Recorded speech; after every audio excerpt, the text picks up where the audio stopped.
వికలాంగుల హక్కుల జాతీయ వేదిక మెదక్ జిల్లా కంట ఆధ్వర్యంలో కలెక్టర్ కార్యాలయం ముందు ధర్నా నిర్వహిస్తూ ఉన్నాం. ప్రభుత్వ గుర్తింపు పొందినటువంటి ప్రైవేటు అన్ఎయిడెడ్ విద్యా సంస్థల్లో స్పెషల్ టీచర్లను నియమించాలని చెప్పేసి జీవో నంబర్ 3 ప్రకారం ఉంది. కానీ ఈ జిల్లాలో అనేక ప్రైవేట్ స్కూల్స్ ఉన్నాయి. ఏ స్కూల్లో కూడా స్పెషల్ టీచర్లను ప్రైవేట్ యాజమాన్యాలు నియమించట్లేదు.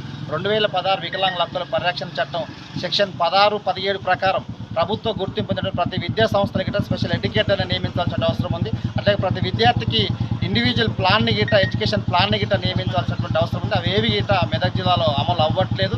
అట్లాగే ఇక్కడ CBSE సెంట్రల్ బోర్డుతో ఉన్నటువంటి కొన్ని స్కూల్స్ ఉన్నాయి. ఆ స్కూళ్ళల్లో కంపల్సరీ స్పెషల్ టీచర్ లేకుంటే గుర్తింపు ఇవ్వద్దని చెప్పేసి చట్టంలో ఉన్నప్పటికీ వాటన్నిటిని జిల్లాలో ఉల్లంఘిస్తూ ఉన్నారు. తక్షణమే DEO గారు జోక్యం చేసుకొని మెదక్ జిల్లాలో ఉన్నటువంటి ప్రైవేటు అన్ఎయిడెడ్ విద్యా సంస్థలలో స్పెషల్ టీచర్లను నియమించే విధంగా తక్షణమే చర్యలు తీసుకోవాలని చెప్పేసి డిమాండ్ చేస్తూ ఉన్నాం. ఈ జిల్లాలో అనేక ప్రైవేట్ స్కూల్స్ ఉన్నాయి. బహుళ అంతస్తులలో ప్రైవేట్ స్కూల్స్ నిర్వహణ వల్ల జరుగుతూ ఉంది. ఆ బహుళ అంతస్తులు ఉన్నటువంటి ప్రైవేట్ స్కూళ్ళల్లో ఇవాళ